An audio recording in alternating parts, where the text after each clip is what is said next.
에스겔이 본 이 성전의 환상, 여호와의 영광이 성전으로 돌아왔습니다. 그리고 그 문을 주님이 닫아라, 열지 말아라 하십니다.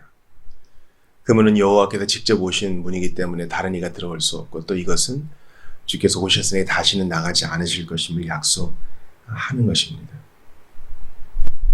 그리고 제사장들의 규례를 자세히 말씀하셔요.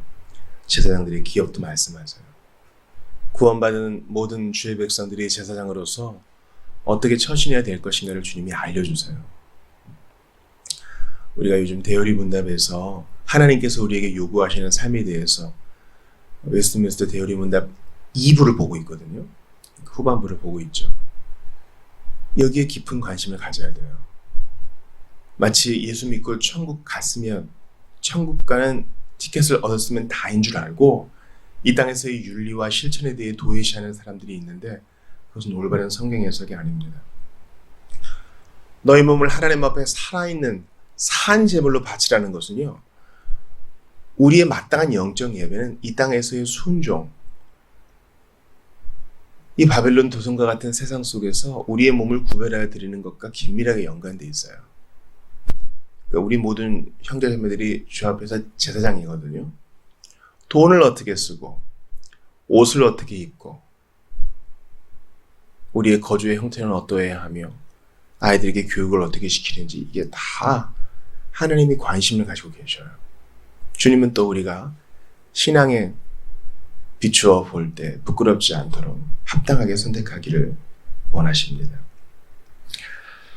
오늘 에스겔 45장에서는 이 거룩한 땅을 구별하는 것, 또 통치자들, 왕이 나오죠. 왕이 어떻게 통치해야 되는지를 또 알려주고 있고, 공적 예배를 위해 바쳐야 될 예물들이 또 뭔지, 절기들에 대한 규례가 나옵니다. 많은 분들이 궁금해하세요. 여러분, 이거 대단히 어려운 본문이에요. 왜냐하면 우리가 이 성전이 에스라 느헤미야 때 재건한 성전에서 이루어진 게 아니란 걸 이미 알고 있죠. 이렇게 크지도 않았고, 이렇게 영광스럽지도 않았고, 또 그 이후로 왕이 없어요. 이 메시아적 인물은 누군가? 그리고 우리가 여기서 보여주는 이런 성전은 신약의 이 복음 성전, 즉 예수 그리스도의 초림과 이제 그분의 재림으로 완성될 이 성전을, 영적 성전을 말하는 걸로 우리가 알고 있잖아요. 그런데 짐승 제사가 계속 나오잖아요. 우리가 배우기로 이러한 짐승 제사는 그리스도의 오심으로 말미암아 한 영단번의 제사로 다 종료가 된 걸로 알고 있는데, 유월절을 지킬 때 처음에 한 마리 드리고, 또 그 다음 계속 매일매일 드리고, 이런 동물 제사가 나오는 것을 해석하려는 분들이 아주 골치를 많이 알아왔고 지금도 그렇습니다. 이거는 정통 랍비들도 마찬가지예요. 그래서 지난번 말씀드렸다시피 어려운 부분이 있으면 엘리야가 오시면 알려줄 것이다, 이렇게 넘기곤 했습니다. 우리가 이 45장을 보면서, 또 에스겔 후반부를 보면서 이것은 뭐고 저것은 뭐다, 이 해석을 딱딱 내리는 것 자체가 중요한 것이 아니라요, 에스겔이 지금 포로로 잡혀온 이스라엘 백성들에게 이 메시지를 왜 주고 또 무엇을 주님께서 의도하고 계신지를 우리가 볼 수 있어야 됩니다. 에스겔 성전은 우리에게 그 거룩한 곳에 대한 영적인 지도를, 또 4차원적인 지도를 제공합니다. 그래서 거기에 대해서 깊이 생각하게 하고 회개하게 하고 우리의 세속적인 관심을 내려놓게 합니다. 하나님께서 반드시 그렇게 될 것이라고 새로운 성전에 대한 환상을 포로로 잡혀온 이스라엘 백성들에게 에스겔을 통해 보여주세요. 성전이라고? 바랄 수 없는 중에 바라게 되고, 믿는 자들은 어떻게 돼요? 가슴이 뛰겠죠. 하나님이 약속하셨으니까 반드시 이루어 주시겠구나 하면서 낭망했던 무릎을 이렇게 세울 수 있어요. 성전을 다시 지어주시겠다는 것은, 하나님이 다시 들어오셔서 다시 나가지 않으시겠다는 것은, 왕을 세우시고 제사장들을 세우시고 그들에게 규례를 주시겠다는 것은 우리를 돌아오게 하시고 해방시켜 주시고 나라를 다시 주시겠다는 거 아닌가? 여기에 대한 소망을 일으키게 하는데 목적이 있는 거예요. 이해가 되세요? 이제 신약 시대의 신자인 우리에게 적용해봐요. 요한계시록의 말씀을 그대로 이해할 수 있어요, 여러분. 난제예요. 에스겔이 많은 학자들이 달려들었지만 에스겔이 말한 말을 다 알지 못하는 것처럼 요한계시록은 안 그래요. 과연 음녀는 누구고 짐승은 어떤 모양으로 나타나면서 붉은 용은 또 뭐고 적그리스도에 대한 것에 대해서 가장 신실한 사람들 사이에서도 이견이 있어요. 전천연설, 후천연설, 무천연설주의자들 중에는 우리 형제들이 다분히 있다고요. 천년왕국이 어떻게 이루어질 것인가에 대해서 갑론을박이 있어요. 근데 하나님께서 사도 요한을 감동시키사 새하늘과 새 땅, 어린 양이 통치하는 새 예루살렘의 환상을 보여주신 게 우리한테 그거 해석하라고 낱낱이 해석해서 그 뜻을 알아내라고 비밀 문서를 주신 거예요? 아니라고요. 지금 당장 밤모섬에 잡혀와서 강제노동하고 한숨 짓는 늙은 사도 요한을 비롯해서 로마 시대 속에서 여전히 박해 속에서 고생하나 금보다 귀한 믿음을 잃지 않고 있는 성도들을 위로하고 격려하기 위해 그 환상 주신 거잖아요. 그거를 생각하면 요한계시록이 어렵지 않아요. 요한계시록은 이단의 문서가 아니라 오늘날 나그네 길을 가면서 좁은 길을 가며 밤낮 기뻐하지만 때로 힘겨워하는 성도들과 교회를 위한 위로의 문서예요. 오늘 45장도 마찬가지예요. 여러분 땅이 분배되잖아요. 땅. 하나님께서 아직 가나안 땅 입성도 안 하는 사람들에게 땅을 어떻게 분배할 것인지 자세히 알려주세요. 확신 주시고 위로 주시려는 거예요. 야, 이거 듣는 사람들이 이런 점프에 상당히 놀랐을 것 같지 않아요, 여러분? 먼저는 정세를 쫙 다뤄주시고 어떻게 이 바벨론이 힘이 약화되거나 망해서 우리가 돌아오게 될 것인지 그렇게 접근해야 될 것 같은 주님은 성전과 땅의 분배를 또 말씀하시면서 이미 되어질 것을 감당하지 못할 그림으로 우리에게 보여주세요. 하나님이 일하시는 방식이에요. 그러니까 신앙은 보는 거예요. 말씀 공부를 무슨 학자들이 공부하듯이 시험 준비하듯이 달달 외우는 게 아니라 하나님이 주신 이 텍스트를 통해서 깊이 묵상함으로 보는 거예요. 앞으로 되어질 일을 보고 우리 안에 되어지고 있는 일들 또한 보고 과거에 하신 일들을 보면서 소망을 갖는 것입니다. 근데 제가 여러분과 좀 이 아침에 짧은 시간 동안에 좀 나누고 싶은 것은요. 다들 이제 구별되었다 이런 말 하잖아요. 땅도 주님을 위해 먼저 구별되었고 주님을 위해 구별된 제사장들 또 주님을 위해 대리 통치할 왕들 계속 드리는 게 나와요. 여러분. 그것도 구별된 예물을 드리라 계속 나오죠.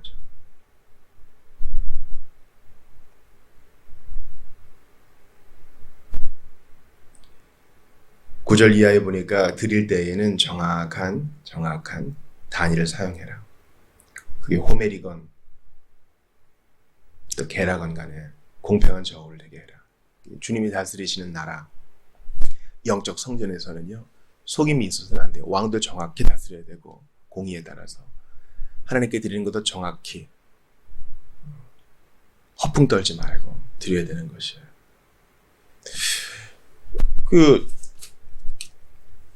7절 한번 보세요. 거룩하게 구별하여 주께 예물로 바친 그 거룩한 구역과 성읍터의 좌우 양편에 있는 땅은 왕의 몫이다. 하나님께 이렇게 구별해서 드리는 것입니다. 13절 이후에 보면 이 예물에 대해서 자세히 얘기하죠. 땅에 있는 백성들이 11조가 아니에요. 왜냐면 확실히 적은 양이거든요. 곡식은 6분의 1, 또 기름은 10분의 1밥, 짐승은 또 200마리 중에 하나 이렇게 되는 거니까 이건 왕에게 드려서 왕이 대신 주께 드리는 거죠. 그러니까 이것은 우리가 드리는 기도건 예물이건 다 예수님이 받으셔서 연락할 만한 제물로 성부께 올려드리는 것을 말해주는 거죠. 그러니까 여러분 이 드림에 대해서 본문은 계속 강조해요. 절기들을 지킬 때도 주께 예물을 드리고 희생제물을 드리고 제 목회를 돌아봐요. 제가 뭐 내년에 10년이다 계속 말씀을 드리는데, 왜냐하면 이 돌아볼 때가 돼서 그래요. 그냥 살아오는 대로 살면 안 되고 한번 점검해 봐야 돼서 그래요. 저는요, 은근 이게 저의 의였어요. 성도들에게 난 헌금에 대해 잘 얘기 안 하는 아주 상식적이고 스마트한 교역자야. 이런 자부심이 있을 뻔했어요. 근데 그게 그렇게 좋은 게 아니에요. 우리 회중 안에 초신자들이 얼마나 많아요. 가르쳐야 되는데 안 가르치는 건 교육자 잘못이에요. 이런 불편한 거는 다른 사람이 좀 해주면 좋겠다 하고 안 하는 거예요. 하나님이 이런 거 매우 싫어하세요. 정확하게 할 것과 안 할 것을 알려줘야 돼요. 여러분, 신자의 드림은요, 자원해서 기쁘게 믿음에 맞게 각자 드리는 거죠. 소위 11조 논쟁을 하자는 게 아니에요. 신자의 드림은요, 11조를 넘어선 것입니다.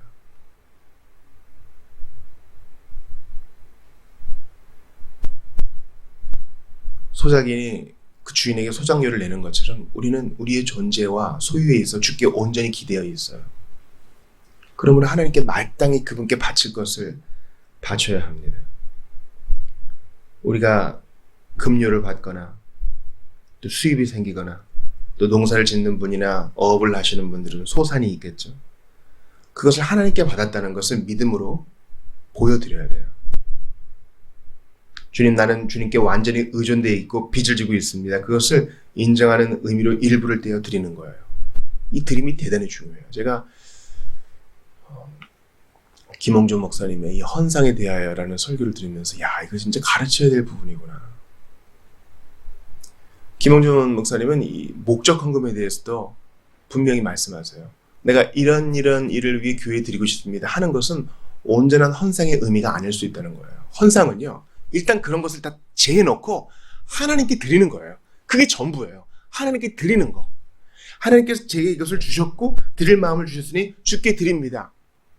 그 사용은 제가 건의를 할 수 있을지라도 그 사용은 교회가 정할 일이지 제가 할 일이 아닌 것을 압니다. 이게 믿음의 고백이에요, 여러분. 이걸 들여놓고 이렇게 쓰세요, 저렇게 쓰세요 하는 것은 기부금이죠, 여러분. 헌상이 아니에요. 그렇죠?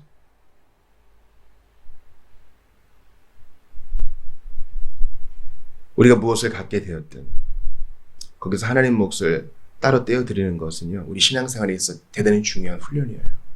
그러니까 여러분, 아이들에게 11조 가르치세요. 네가 10,000원을 받았느냐, 1,000원은 주의 것이다. 다 주님 것인데 넌 그것을 구별해 드려야지. 안 그러면 너 만문의 종 된다. 주님의 것 손대지 마라.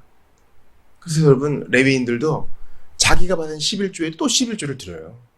어떤 분들은 아유, 내가 번 것을 아이에게 줬는데 아이가 또 11조를 드리면 이거 너무 많이 드리는 거 아닙니까? 그렇게 합리적으로 계산하는 분들이 있는데 여러분, 그러지 마세요. 주님께 헌상하는 것은 각자 하는 거예요. 우리가 통틀어서 뭐 합을 내고 그러지 마세요. 이것은 교회가 부자가 되겠다는 뜻이 아니에요. 이것으로 누구도 부자가 되지 않습니다. 교회는 나눔의 공동체이기 때문에 어느 누가 배를 불린다면 주님께 진노를 받을 일이죠. 사실 우리가 아무리 귀한 것을 바친다고 해도 우리가 주님이 마땅히 받으셔야 될 영광에 뭐 하나 더 할 수 없어요. 마땅히 할 일을 하는 것이고요. 사실 하나님은 그게 필요하지도 않으세요. 우리가 헌상하는 그게 돈이든 뭐 쌀이든 물건이든 주님 그게 안 필요해요. 모든 게 당신 거기 때문에 우리한테 구걸하지 않으세요. 단지 그것은 예물을 뿌립니다. 마땅히 해야 될 거기 때문에 우리가 드리는 것이고, 우리는 마땅히 해야 될 것을 하는데 유익을 얻어요. 이것이 사역자들에게 가고 가난한 자들에게 가고 교회의 필요를 위해 쓰여질 때 결국에는 그 유익이 우리 자신에게 돌아와요. 우리 하나님은요, 꼭 기억하세요. 우리가 마땅한 일을 하는데 그것을 상으로 돌려주세요. 놀라운 일이죠. 예수 안에서 그것을 공로로 인정해줘요. 그러므로 이 거룩히 구별되어서 하나님께 성심으로 드리는 것이 새로운 성전에서 대단히 중요한 규례요. 대단히 눈에 띄는 특징이라는 것을 기억하세요. 여러분 돌아보세요. 우리의 드리는 생활 어때요? 점검해 봐야 돼요. 일단은 헌금을 생각해 봐요. 여러분 온전한 11조 하고 계세요? 우리가 돈을 아까워한다는 것은요, 헌금을 아까워한다는 것은 하나님을 사랑하지 않는다는 증거예요. 우리 돈 얘기만 할 수 없으니 은사도 얘기해 봅시다. 여러분 주님을 위해서 여러분 은사를 드리고 있어요? 주님이 내게 주신 은사로 뭘 섬길 수 있을까? 이렇게 고민을 해보세요. 음악적인 은사. 여러분 그 은사와 어떤 재능이 장기가 동일시되는 건 아니에요. 왜냐하면 은사는 대단히 폭이 넓은 거기 때문에. 남을 긍휼히 여기시는 분들이요, 교회가 집사직분 준다 그럴 때 받으세요. 왜 자꾸 거부하십니까? 영혼에게 관심이 있고 영혼의 형편에 관심이 있는 분들이요, 우리가 장로로서 영혼의 돌봄의 사역을 해야 될 수도 있어요. 이건 교사건 반주자건 우리는 다 주께 주신 은사를 드려야 되는데 안 드리는 분들 많아요. 손님으로 왔다 갈 수는 없어요. 시간은 어때요? 시간.